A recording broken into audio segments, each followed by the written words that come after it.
नमस्कार दोस्तों, स्वागत है आपका अपने वीजी नॉलेज में। दोस्तों, प्राण कृष्ण सिकंद का जन्म 12 फरवरी 1920 में हुआ था और इनके पिता एक सिविल इंजीनियर थे। इनकी माता जी का नाम रामेश्वरी था। प्राण साहब की फोटोग्राफी में काफ़ी रुचि थी। धीरे धीरे उन्होंने एक्टिंग की दुनिया में कदम रखा, फिर पीछे मुड़कर नहीं देखा और बन गए काबिल एक्टर। एक बार प्राण साहब पान की दुकान पर खड़े पान खा रहे थे तो तभी वहां वली मोहम्मद वली पहुंचे, जो कि एक राइटर थे। तो उन्होंने प्राण साहब से पूछा, क्या तुम एक्टिंग करोगे?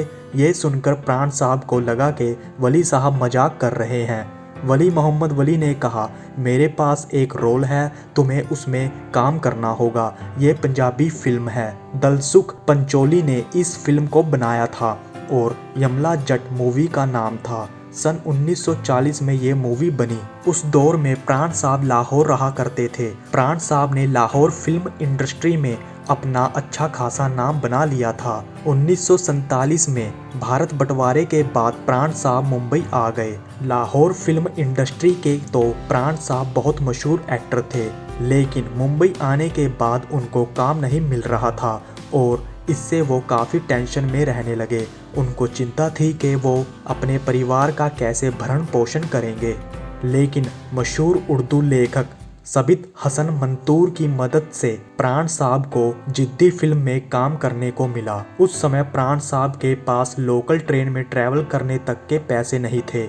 अगले ही दिन प्राण साहब को बॉम्बे टॉकी स्टूडियो पर पहुंचना था, तो उन्होंने भरी सुबह लोकल ट्रेन पकड़ी ताकि टिकट चेकर से वो बच सकें। और जब उनको बॉम्बे टॉकी स्टूडियो में जिद्दी फिल्म में काम करने के लिए सिलेक्ट किया गया तो उन्होंने एडवांस में पैसे मांगे ताकि वो अपने परिवार को अच्छे से रख सकें। इस मूवी में देवानंद और कामनी कौशल ने भी काम किया था। फिर एक के बाद एक प्राण साहब को विलन के रोल मिलने लगे और उनके एक्टर देवानंद, राज कपूर और दिलीप कुमार हुआ करते थे।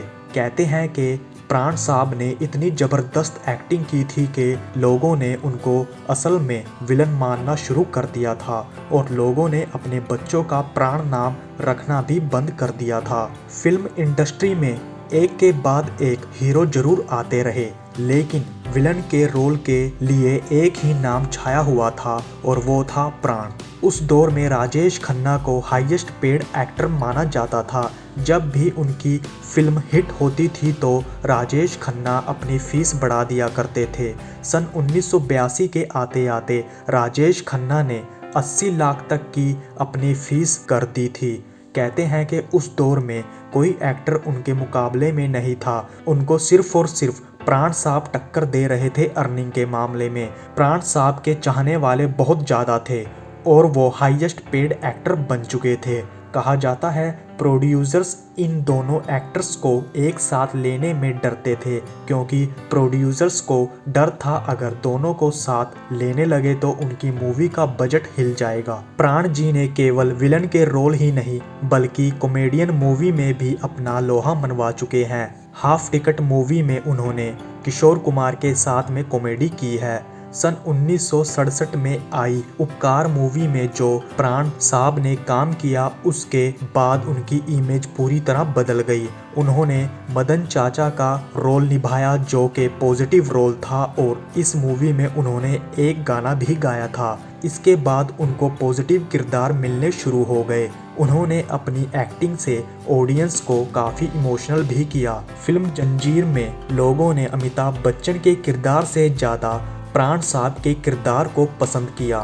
1945 में प्राण साहब की शादी हुई। उनकी वाइफ का नाम शुक्ला अहलूवालिया और उनके 3 बच्चे हुए। 2 बेटों का नाम अरविंद और सुनील और बेटी का नाम पिंकी। प्राण साहब ने कहा था कि वो हर जन्म में बतौर प्राण ही जन्म लेना चाहेंगे। 12 जुलाई 2013 को प्राण साहब ने मुंबई के लीलावती हॉस्पिटल में दम तोड़ दिया।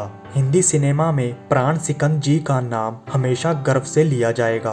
अब तक के लिए इतना ही, तो नमस्कार दोस्तों।